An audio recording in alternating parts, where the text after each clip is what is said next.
multinational corporation whose products are literally found in almost every home in Kenya and beyond as well, from urban centers to rural areas as well.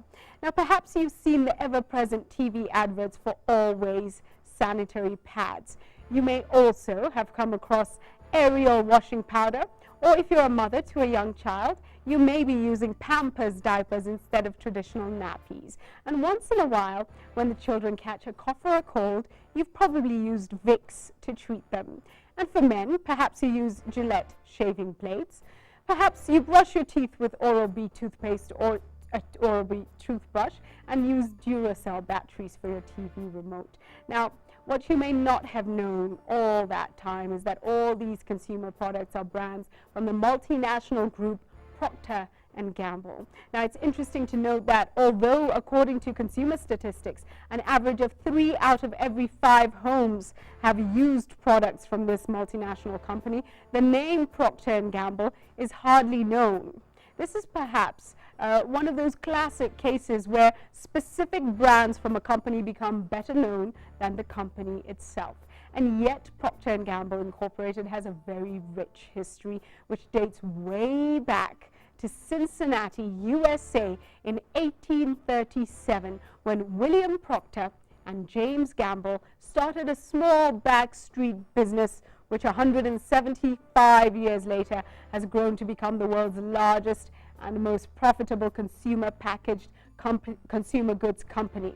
Today, the company that was started by Procter and Gamble, whose initial professions, by the way, were candle and soap making, has annual revenues in the region of 83.5 billion US dollars. That is about 7.014 trillion Kenya shillings, and has regularly paid out dividends to its shareholders for the past 122 years. Incidentally, the two gentlemen, Procter and Gamble, who were immigrants from England and Ireland, met by chance when they married 2 sisters. Now, the company has a presence in over 60 countries, and some of its wide range of consumer products are to be found in almost every household worldwide. Procter & Gamble made an entry into Kenya and East Africa in the late 1980s when it bought Vicks Richardson Company, thus inheriting the assorted variants of Vicks such as Vicks Kingo, Vicks Inhaler, Vicks Vapor Rub, and Vicks Lozenges.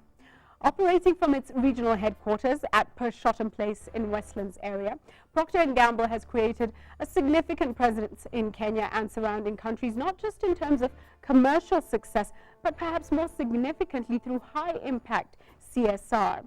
Through a program that's called Always Keeping Girls in School, Procter & Gamble, in partnership with NGOs, has provided thousands of school-going girls from poor families with free sanitary pads, thus ensuring that they don't miss out on classes due to biological reasons.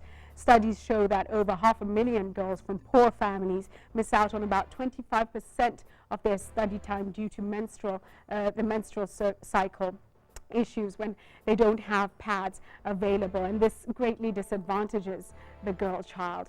Now, as we wind up, let's take a look at the ownership of this multinational that has a big social investment. Like most subsidiaries of multinational companies, Procter & Gamble East Africa happens to be a fully owned subsidiary of Procter & Gamble USA. The mother company is a New York Securities Exchange listed company. This, being a multinational company, will divert from the norm and give you the shareholding structure without putting a cash value on the shares held. And so let's go to our list. And we start at number 1 this week with the Vanguard Group, who hold 4.67% in the company.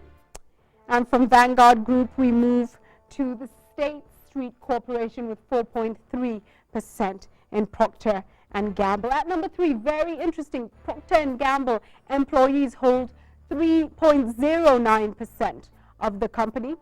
At number 4, Berkshire Hathaway Incorporated hold 1.93%. Who owns this company? Well, it's a name that you might know. Investment firm this is. It is an investment firm owned by Warren Buffett. At number 5, Fidelity Management Company has 1.59% of Procter and Gamble. And in case you wanted to know more about Warren Buffett, who is at number 4 there with 1.93%, he is estimated to be worth over 50 billion US dollars. Of course, he's a US businessman and investor. And we move from there to our quote of the week. It's a lovely one.